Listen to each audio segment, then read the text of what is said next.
9장 1절부터 13절까지 말씀 통해서 성공이 아니라 긍휼입니다 라는 제목으로 말씀 함께 나눕니다. 드라마나 영화에서 기독교를 비하하고 깎아내리는 일은 어제 오늘의 일은 아닙니다. 대부분 드라마나 영화에서 등장하는 기독교인은 보통 이기적이고 독선적이며 현실 감각이 떨어지는 자들로 묘사됩니다. 오래전에 본 어떤 드라마도 기독교인을 그런 식으로 묘사했습니다. 그 드라마에 등장하는 교양 있는 한 아주머니는 남편이 목사였습니다. 그 아주머니는 아파트 동대표로 일하고 있었는데 그 아파트는 집값이 비싼 고층 아파트였습니다. 아주머니의 차림새는 화려했습니다. 외모만 봐도 돈이 많아 보였고 배움도 깊어 보였습니다. 세상 기준에서 보면 그 동대표 아주머니는 신앙적으로도 물질적으로도 성공한 사람처럼 보였습니다. 그 아파트에는 두 종류의 사람이 살고 있었습니다. 1층부터 5층까지는 공공임대주택 형식으로 사는 주민들이었고 6층 이상은 일반 분양을 받아 입주한 소유주들이었습니다. 그래서 같은 동에 살면서도 몇 층에 사느냐에 따라 차별이 존재했습니다. 공공임대주택 주민들, 그러니까 1층부터 5층까지에 사는 이 주민들은 아파트 헬스장을 이용할 수 없었고 계단 출입도 제한되었습니다. 목사 아내라고 하는 이 동대표 아주머니는 5층 아래 주민들이 6층으로 올라가지 못하도록 6층 계단 문을 벽돌로 막아 놓았습니다. 임대주택 주민들과는 상종하지 않겠다는 의미였습니다. 과연 이런 모습이 신앙 있는 자의 모습이라 할 수 있을까요? 우리는 현실에서도 이 동대표 같은 기독교인들을 종종 만나게 됩니다. 화려한 옷차림과 액세서리를 하고 명품 가방에 성경책을 꽂고 예배에 참석하지만 정작 이웃은 멸시하고 조롱하는 사람들 말입니다. 겉으로는 고상하고 교양 있으며 신앙 좋아 보여도 일상에서는 신앙이 전혀 보이지 않는 자들이 우리 주변에도 많습니다. 이렇게 신앙생활과 일상생활에 괴리가 생기는 이유는 그리스도인들이 신앙의 본질, 곧 하나님 나라의 본질을 잘 모르기 때문입니다. 어떤 사람들은 세상에서 성공하고 부자가 되는 것을 하나님이 주신 복과 은혜라고 생각합니다. 높은 직책을 얻고 출세하는 것만이 하나님께 영광 올려드리는 참된 신앙이라고 생각하는 것입니다. 그러나 성공, 부자가 되는 것, 출세하는 것, 승진하는 것, 이런 것은 신앙의 본질도 아니고 하나님 나라의 본질도 아닙니다. 하나님의 나라는 먹는 것과 마시는 것이 아니요 오직 성령 안에 있는 의와 평강과 희락이라. 로마서의 말씀입니다. 하나님 나라는 먹고 마시는 외형적인 것이 아닙니다. 의와 평강과 희락. 이렇게 하나님 나라는 일상에서 하나님의 의를 행하고 이웃과 화평하며 하나님만으로 기뻐하는 것입니다. 그래서 하나님 나라가 임하면 그 삶에 나타나는 특징은 승진이나 성공보다는 사랑하고 긍휼히 여기는 모습입니다. 하지만 사람들은 하나님의 나라가 소유의 넉넉함에 있다고 생각합니다. 그래서 성공하고 부자가 되면 본인의 믿음이 좋아서 하나님께 복을 받았다고 생각합니다. 이웃을 대하는 태도가 무례하고 이기적이어도 그런 것은 중요하다고 생각하지 않습니다.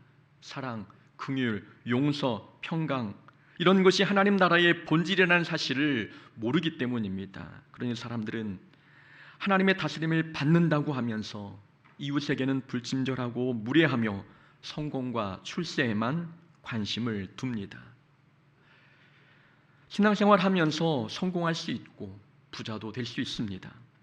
그러나 성공과 부자는 신앙의 목표가 아니라 하나님 나라를 이루는 수단이 되어야 합니다. 남들보다 높은 자리에 있고 다른 사람보다 돈이 많다면 그걸 수단 삼아 일상에서 하나님의 공의와 정의를 행해야 하고 이웃에게 사랑과 긍휼을 베풀어야 합니다. 그렇게 하는 것이 하나님의 다스림을 받는 하나님 나라의 본질입니다. 오늘 본문 9장도 하나님 나라의 본질을 보여줍니다. 오늘 본문에서 다윗은 사울의 집에 남은 사람이 있는지를 물었습니다. 이유는 사울의 모든 가족을 숙청하기 위함이 아니라 긍휼을 베풀어 주기 위함이었습니다. 1절 말씀입니다. 내가 요나단으로 말미암아 그 사람에게 은총을 베풀리라. 다윗은 과거에 요나단과 맺은 언약이 있었습니다. 다윗이 사울에게 위협을 당했을 때 요나단은 다윗의 목숨을 지켜주면서 한 가지 약속을 하게 했습니다. 하나님께서 다윗의 대적을 지면에서 쓸어버리실 때에 요나단 본인의 가문에 인자를 베풀어 줄 것을 약속하게 했던 것입니다.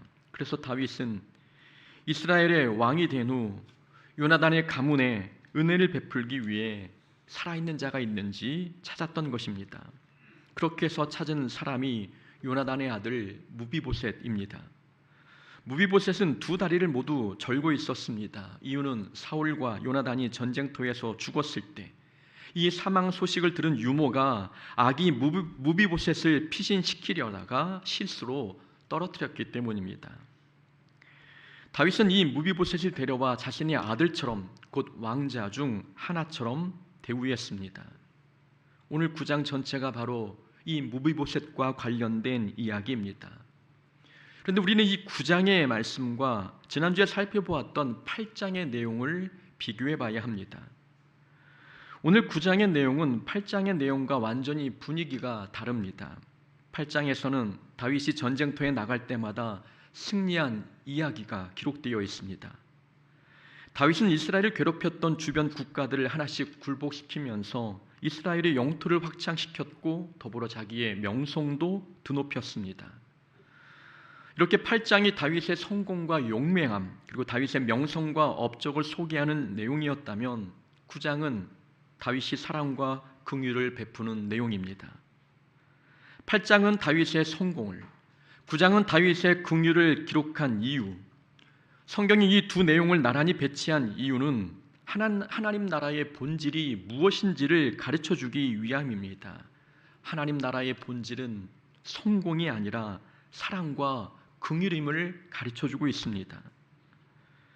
어떤 사람들은 8장에 기록된 다윗의 성공이 하나님께서 다윗에게 주신 복이라고 생각합니다. 틀린 말은 아니지요.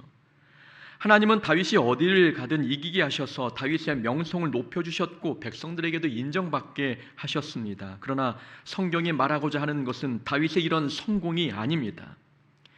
성경이 말하는 것은 다윗이 하나님이 주신 이 성공을 도구 삼아 9장에서 긍휼을 베풀었다는 것, 이것이 성경이 말해주고 있는 본질입니다. 다윗의 목표는 성공이 아니라 사랑과 긍휼을 베푸는 것이었습니다. 성공은 수단이었고 사랑과 긍휼이 목적이었던 것이지요. 그래서 다윗은 전쟁 승리를 통해 얻은 자기의 힘과 명예와 권세를 도구 삼아 이스라엘 백성 중에 가장 약한 자 무비보셋에게 사랑과 긍휼을 베풀었습니다. 하나님께서 다윗을 왕으로 선택하신 이유도 바로 이런 이유 때문이었습니다. 하나님은 다윗을 통해 이스라엘을 하나님이 통치하시는 하나님 나라로 만들고자 하셨습니다. 그러기 위해서는 8장의 성공 이야기만 있어서는 안 되었습니다. 오늘 본문 9장의 사랑과 긍휼 이야기가 반드시 기록되어야 했습니다. 하나님 나라의 본질은 성공이 아니라 사랑과 긍휼을 행하는 것이었기 때문입니다. 그래서 우리는 8장의 다윗을 부러워할 게 아니라 9장에 나온 다윗을 본받아야 합니다. 우리의 신앙이 8장 다윗의 성공에 머물러 있을 게 아니라 8장을 넘어 9장에 이르러야 한다는 말씀입니다. 어쩌면 우리 인생에는 다윗이 8장에서 경험했던 그런 놀라운 성공은 없을 수도 있습니다. 그런 성공과 명예를 얻지 못했다고 해서 우리 인생이 실패한 것은 아닙니다. 우리가 다윗처럼 놀라운 성공과 업적을 이루지 못했어도 본문의 다윗처럼 이웃을 사랑하고 긍휼을 베풀고 있다면 우리는 하나님 나라를 경험하고 있는 것이고 하나님 앞에서 성공한 인생을 살고 있는 것입니다. 사랑과 긍휼은 8장과 같은 성공이 없어도 능히 실천할 수 있습니다. 세상에 부와 명예가 없어도 우리는 우리 자리에서 우리에게 있는 것으로 연약한 자를 돕고 사랑을 베풀 수 있습니다. 하나님 나라를 이루는 데 있어서 꼭 8장과 같은 성공 스토리가 요구되는 것은 아닙니다. 그렇다고 부와 명예와 성공이 필요 없다거나 부정한 것은 아닙니다. 말씀드렸던 것처럼 예수 믿어도 세상에서 성공할 수 있고 부자가 될 수 있습니다. 그러나 성공과 부자가 되는 것은 신앙의 목표가 아니라 하나님 나라를 이루는 도구와 수단인 것입니다. 그리고 8장의 내용을 가만히 들여다보면 이 8장 내용이 겉으로 보면 다윗의 성공을 이야기하는 것 같지만 그렇지 않습니다. 8장 다윗이 어디를 가든 이겼다는 그 내용은 성공을 말하는 게 아니라 평화를 말하는 것입니다. 하나님께서 다윗이 가는 곳마다 이기게 하신 것은 하나님께서 이스라엘 땅에 평화를 주셨다는 뜻입니다. 평화, 이것도 하나님 나라의 본질에 해당하는 개념이지 않습니까? 그러니까 8장이나 9장은 모두 하나님 나라의 본질은 외형적인 성공이 아니라 평화, 사랑, 긍휼, 용서임을 우리에게 가르쳐주고 있는 것입니다. 우리에게 하나님의 나라가 임했습니다. 하나님께서 우리의 마음과 삶과 일상을 다스리십니다. 그렇다면 우리 삶에 나타나야 할 것은 하나님 나라의 본질인 평화, 화목, 사랑, 긍휼, 용서가 아니겠습니까? 신앙생활을 아무리 오래 했어도 그리고 세상이 부러워하는 부와 명예를 가졌어도 우리 삶에 하나님 나라의 본질이 나타나지 않는다면 그건 우리 신앙생활에 문제가 있는 것입니다. 신앙의 목표 설정이 잘못되었거나 또는 하나님 나라의 본질을 잘못 알고 신앙생활하는 그런 이유 때문에 아무리 오래 신앙생활해도 우리 삶에 하나님 나라의 본질이 나타나지 않는 것일 수 있습니다. 우리가 부자가 되었다면 그 다음은 그 부를 사용해 사랑을 베풀어야 합니다. 우리가 세상에서 승진하고 높은 자리를 얻었다면 그 성공을 바탕으로 주변 사람들에게 긍휼을 베풀어야 합니다.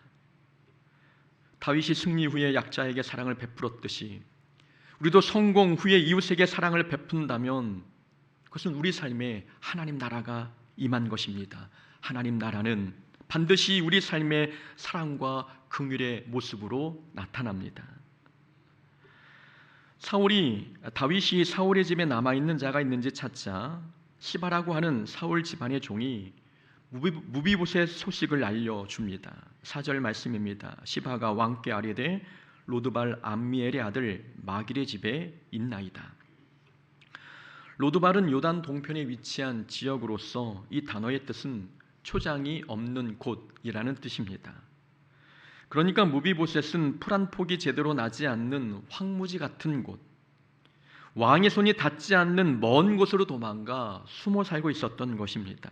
다윗이 사람을 보내 그 무비보셋을 데리고 왔습니다. 6절 말씀입니다. 사울의 손자 요나단의 아들 무비보셋이 다윗에게 나와 그 앞에 엎드려 절하매 다윗이 이르되 무비보셋이여 하니 그가 이르기를 보소서 당신의 종이니이다. 무비보셋은 다윗 앞에 엎드려 본인을 당신의 종입니다 라고 낮추어 소개했습니다. 8절에서도 무비보셋은 자신을 죽은 개에 비유했습니다. 이 종이 무엇이기에 왕께서 죽은 개 같은 나를 돌아보시나이까? 무비보셋은 다윗 앞에서 자기 자신을 완전히 낮추었습니다. 무비보셋이 자기를 낮출 수밖에 없었던 이유가 있었습니다. 그것은 신분 차이이기 때문도 했지만 다윗에게 무비보셋은 숙청 대상이 될 수도 있는 존재였기 때문입니다.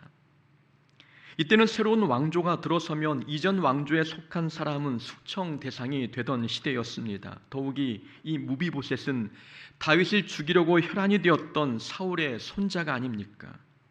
무비보셋은 다윗의 말 한마디에 목숨이 왔다 갔다 하는 그의 표현대로 이 무비보셋은 죽은 개와 같은 신세였습니다. 그래서 무비보셋은 자기를 철저히 낮추며 소개했던 것입니다. 그러나 다윗은 이 무비보셋을 왕자 중 하나처럼 대우했습니다. 11절입니다. 무비보셋은 왕자 중 하나처럼 왕의 상에서 먹으니라. 무비보셋은 자신과 다윗과의 관계를 종과 주인의 관계로 소개했습니다. 그러나 다윗은 자기와 무비보셋을 아버지와 아들의 관계로 받아들였습니다. 이것이 하나님 나라가 임한 사람의 특징입니다. 하나님 나라가 임한 사람은 이웃과의 관계가 변합니다. 원수였던 관계가 형제가 되고 종이었던 자가 자녀가 되는 관계의 변화, 이것이 하나님이 통치하는 곳에 나타나는 특징입니다. 예수님께서 십자가에 달리셨을 때에 그 십자가 앞에는 예수님의 육신의 어머니 마리아와 예수님의 제자 요한이 있었습니다. 예수님께서 마리아에게 여자여 보소서 아들이니이다, 요한을 가리켜 당신의 아들입니다 라고 소개한 겁니다. 그리고 요한에게는 보라 내 어머니라 라고 말씀하셨습니다. 마리아를 가리켜 요한의 어머니라고 소개한 것이지요. 남남이었던 두 관계가 예수님의 십자가 앞에서 어머니와 아들의 관계가 되었습니다. 이것이 하나님이 통치하시는 하나님 나라의 모습입니다.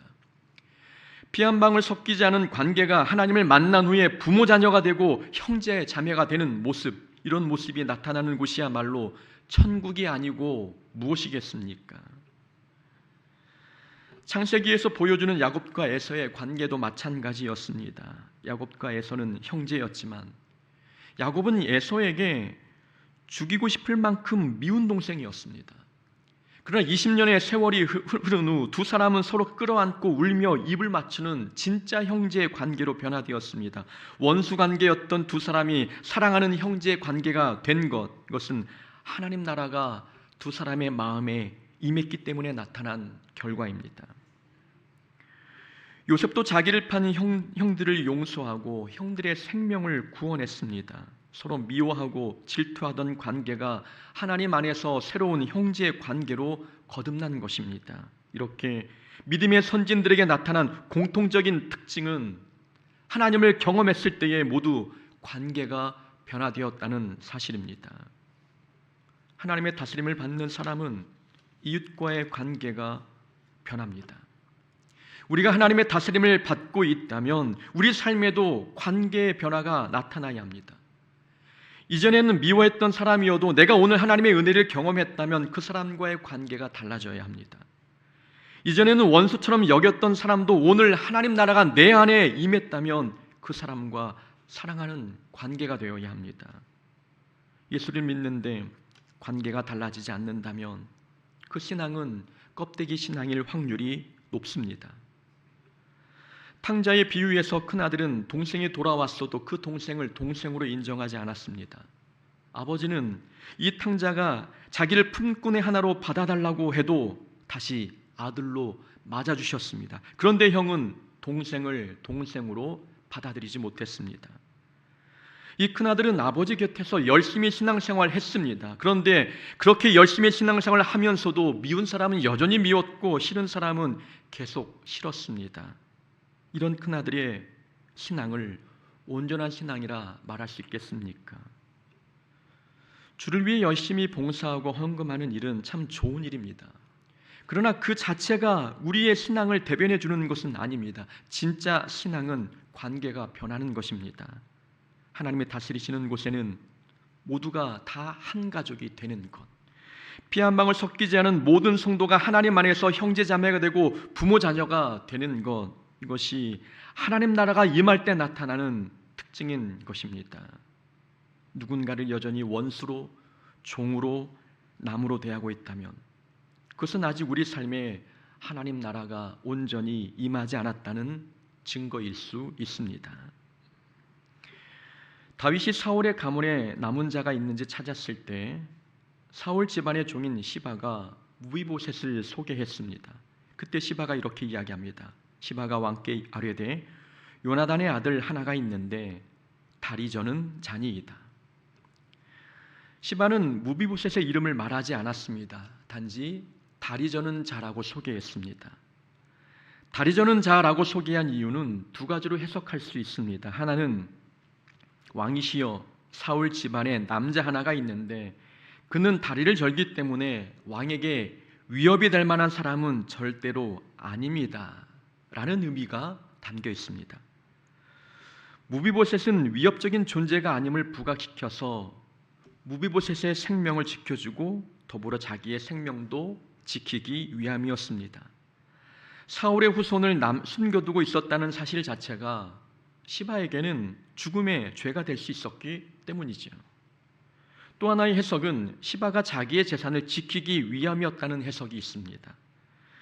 시바는 사울 집안의 종이었는데 10절을 보면 이 시바의 아들이 15명이었고 종이 20명이었습니다. 아들과 종의 숫자는 시바의 재산 규모를 보여줍니다. 사울 집의 종이었던 자가 이토록 재산이 많다는 것은 정상적이지 않은 모습이었습니다. 해석학자들은 시바가 이렇게 재산을 많이 불릴 수 있었던 이유는 그가 사울 가문의 토지와 재산을 관리하며 독차지했기 때문이라고 이야기합니다. 만약 사울의 후손 중에 누군가 하나 온전한 모습으로 나타나기라도 한다면 시바는 자기가 가로챈 재산을 다시 돌려줘야 할 위기에 놓여 있었습니다. 그래서 시바는 무비보셋의 저는 다리를 부각시켜 그를 깎아내렸습니다. 다윗의 관심이 무비보셋에게 머물지 않도록 유도했던 것입니다. 두 해석 모두 가능한 해석입니다. 여기서 우리가 주목해야 할 핵심은 무비보셋은 다리를 저는 사람이었지만 다윗이 그 다리의 상태와 상관없이 그에게 사랑을 베풀었다는 점입니다. 다리를 전다는 것은 다윗에게 위협도 되지 않지만 도움도 되지 않는 사람이라는 뜻입니다. 다윗에게 아무런 도움과 유익이 되지 않는 존재였지만 그래도 다윗은 이 무비보셋을 사랑했습니다. 상대가 온전하지 않아도, 완벽하지 않아도, 결함이 있고 부족함이 있고 나에게 도움이 되지 않아도 사랑했다는 말씀입니다. 이렇게 하나님 나라를 경험한 사람은 상대방의 결함을 알면서도 사랑합니다. 어떤 사람은 무비보셋의 저는 다리를 사랑할 수 없는 결함으로 봅니다. 완벽하지 않아서, 흠이 있어서, 나에게 도움이 되지 않아서 그래서 나는 너를 사랑할 수 없어 라고 생각하는 사람이 있습니다. 그러나 어떤 사람은 이 무비보셋의 다리를 사랑해야 할 이유로 봅니다. 흠이 있어서, 완벽하지 않아서, 부족해서 그래서 내가 너를 더 사랑해 라고 말하는 것. 우리는 이 두 사람 모습 중에 어떤 모습이 하나님 나라를 경험한 자의 모습이라 생각하십니까? 하나님 나라가 마음에 임한 사람은 상대방의 약점을 알고도 사랑합니다.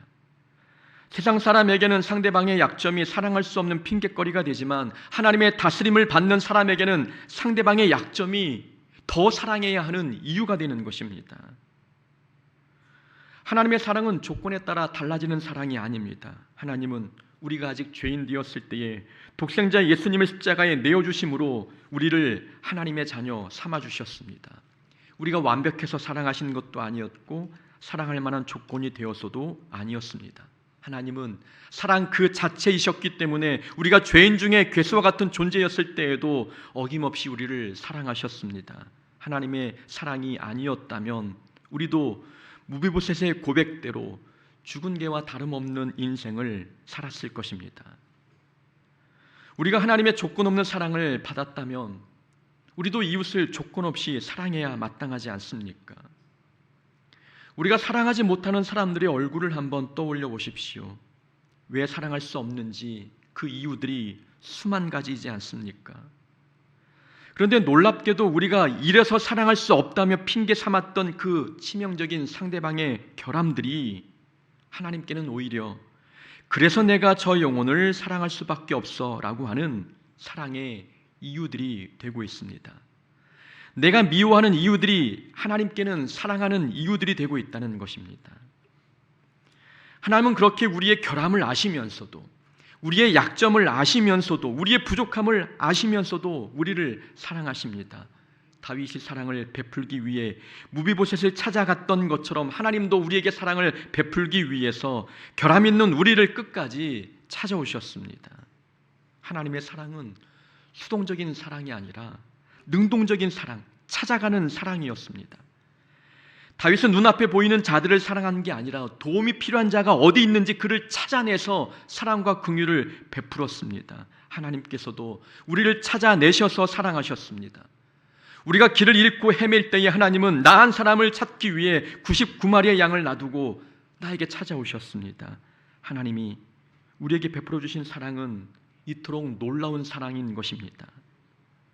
다윗이 이렇게까지 찾아가는 사랑을 보여주었던 이유는 요나단과의 약속 때문이었습니다. 내게 내 아버지 요나단으로 말미암아 내게 은총을 베풀리라. 7절의 말씀처럼 과거 다윗과 요나단은 서로의 목숨을 걸고 남은 후손들을 끝까지 돌보아 주기로 여호와 앞에서 약속했습니다. 다윗은 지금 무비보셋의 상태를 보고 살아가는 것이 아니라 자신이 맺었던 그 약속을 지키고 있는 것입니다.